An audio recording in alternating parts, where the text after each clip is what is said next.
சீரியல்களின் full எபிசோடுகளை Sun டிவியில் ஒளிபரப்பான உடனே எக்ஸ்க்ளூசிவாக சன் நெக்ஸ்டில் மட்டும் ஃப்ரீயா பாருங்கள். நீ இந்த ஊரையே சுத்தி சுத்தி வர்றத பார்த்தா எனக்கு டவுட்டா இருக்கு. மரியாதையா உண்மையை சொல்லிரு. நான் ராகினி கிட்ட சொல்லி உன்னை விட சொல்லிடுறேன். கதிர், நீ எதுக்குடா இவகிட்ட பேச்சுவார்த்தை நடத்திட்டு இருக்க? ராகினி, எதையும் யோசிக்காம இவளுக்கு உள்ள போட சொல்றேன். அப்பதான் இவளுக்கெல்லாம் புத்தி வரும். இவ ஜெயில் கம்பிக்கு பின்னாடி நிக்கிறத பார்த்து ரசிச்சுட்டு போலாம் தான் நான் இங்க வந்திருக்கேன். இங்க பாருங்க, நான் சொல்றத ஒரு நிமிஷம் கேளுங்க. நீ சொல்றத நாங்க எதுக்கு கேட்கணும்? பேசாம வாய் மூடிட்டு இரு. இல்லங்க. ஏய், வாய் மூட போறியா இல்லையா? இரு, அவ என்ன சொல்றான்னு தான் கேட்போமே. சொல்லு.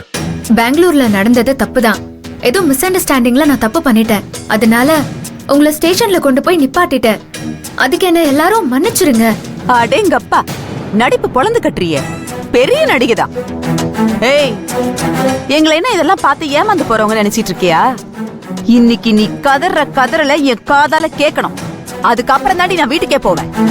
இங்க பாருங்க, நான் உங்களை விட வயசுல சின்னவதான். அதுக்காக வாடி போடி நல்லா பேசாதீங்க. ஏய், ஏன் ஸ்டேஷன்ல நின்னுக்கிட்டு என் அம்மாவை எதிர்த்து பேசுவியா நீ? இது உங்களோட ஸ்டேஷன் இல்லங்க, கவர்மெண்டோடது. நீங்க பப்ளிக் சர்வெண்ட். இவ அடங்குற மாதிரி எல்லாம் தெரியல. இவ்ளோ பேர் சுத்தி நிக்கிறோம், எவ்வளவு தெனாவட்டா பேசுறா. எனக்கு என்னமோ கடைசியில அவ தான் ஜெயிக்க போறான்னு தோணுது. யாருக்கிட்ட? என்கிட்டயேவா? இந்த ஸ்டேஷனுக்குள்ள வந்துட்டு அவ தப்பிச்சு போயிடுவாளா? எங்க நீங்க எல்லாம் ஆள் மாத்தி ஆள் டயலாக் பேசுறீங்க. எதுக்கும் அவ பயந்த மாதிரி தெரியலையே. ஏ லூசு, பயப்படாத மாதிரி நடிக்கிறா. இன்னும் கொஞ்ச நேரத்துல பாரு, ஏன்டா இந்த ஊருக்கு வந்தோன்னு கத்தி கதறுவா. இங்க பாருங்க, எனக்கும் சட்டம் எல்லாம் தெரியும். இந்த பயமுறுத்துறதெல்லாம் என்கிட்ட வேண்டாம். ஐய, எனக்கு இவ பாட்டுக்கு பேசிட்டே இருக்கா, நீ பாட்டுக்கு வேடிக்கை பார்த்துட்டு இருக்க.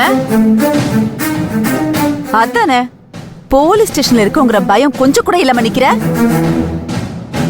நீ பல ஒண்ணு பண்ணு.